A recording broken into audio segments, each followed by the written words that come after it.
Hey hey, bienvenue dans cette vidéo calculatrice où on parle de suite sur TI 83 Premium CE. Donc l'idée c'est de vous montrer comment on peut faire une conjecture sur par exemple le comportement d'une suite. Ici j'ai pris une suite UN définie par U0 égale 2 et pour tout n entier naturel, UN plus 1 égale 1 cinquième de UN plus 3 fois 0,5 puissance n. Donc un mélange de suites géométriques là, enfin plutôt définies par récurrence et d'explicite également, donc du UN et du N. L'idée c'était de vous montrer comment ça fonctionne sur calculatrice. Prenons l'ATI. On passe tout de suite en mode suite, pardon. Dans le mode, vous descendez sur fonction, vous pouvez sur suite. Voilà. Et donc on presse sur F de X.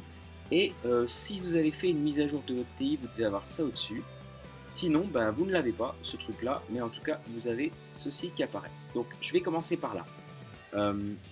Sur TI, il y a un petit souci, c'est qu'il faut penser à décaler les indices. Donc, le N minimum, la première, c'est déjà votre premier rang. Donc, c'est parfois 1, mais nous, ici, c'est 0, puisqu'on a bien U0 ici, qui vaut 2. Donc, 0, nickel. Et que vaut U0 ? Ben, 2. Donc, on va directement aller ici, mettre 2. Et donc dans la ligne intermédiaire, évidemment, c'est votre formule. Et donc là, il y a écrit UN et pas UN plus 1 comme nous. Donc il va falloir qu'on décale. Je repasse sur papier pour vous montrer. En fait, ceci va falloir le décaler. C'est-à-dire, plutôt que de mettre UN plus 1, on va mettre UN. Et si je mets UN, j'ai plus un cinquième de UN, j'ai un cinquième de UN-1. Pareil, la suite, hein, plus 3 fois 0,5 puissance, N-1 aussi. On décale tout. Et comment il va falloir l'écrire sur TI ? Eh ben, ça s'écrit entre parenthèses. Donc nous, on va taper 1 cinquième de U parenthèse N-1 en respectant la typographie, c'est-à-dire la façon d'écrire, plus 3 fois 0,5 puissance N-1. Voilà ce qu'on va taper maintenant. C'est parti. Donc UN 1 cinquième. Déjà, 1 cinquième de U.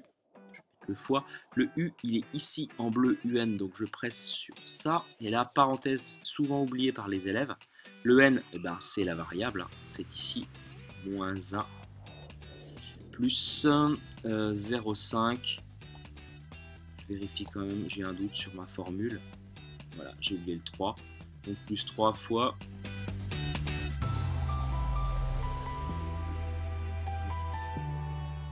3 fois 0,5 puissance, chapeau donc, n-1, n-1.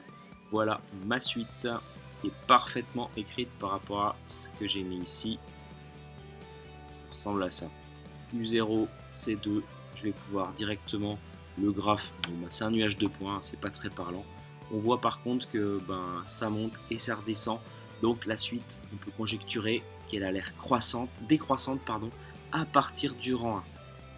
Et puis au niveau des variations,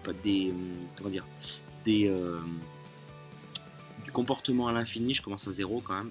Donc U0 c'est 2, U1 c'est 3, 4. On voit que plus on avance, plus ça a l'air de se rapprocher de 0. En fait. Donc voilà, on va pouvoir conjecturer que limite dans n tend vers plus l'infini de UN, ça a l'air d'être 0. Ça reste une conjecture. Il va falloir le prouver. On ne fera pas ça ici, mais c'est un boulot à faire en classe. Je voulais terminer par ce nouveau mode, ce nouveau menu que vous avez peut-être. Je vais supprimer ça et puis je vais le changer. Il est possible que vous ayez ceci sur votre calculatrice. Entrée, voilà. Là c'est beaucoup plus simple. Hein. Le U0 c'est toujours le N minimum c'est toujours 0, U0 c'est toujours 2. Et simplement ici on n'a plus de décalage d'indice à faire. Donc on va simplement taper 1 cinquième de UN. Toujours parenthèse bien sûr, plus 3 fois 0,5 chapeau n. Là il n'y a plus de décalage d'indice, c'est plus simple, ça ressemble directement à ce qu'il y a sur la feuille ici quoi. Et donc évidemment même valeur. Hein. Même valeur, je vous montre au début. Hop, moins 1, c'est normal. En tout cas, même valeur pour les n supérieurs ou égal à 0. Voilà pour ce petit tutoriel suite, j'espère que c'est clair. Attention sur TI, décalage d'indices éventuellement, alors mise à jour sur le site, c'est gratuit pour avoir ce petit module. A bientôt pour une prochaine vidéo.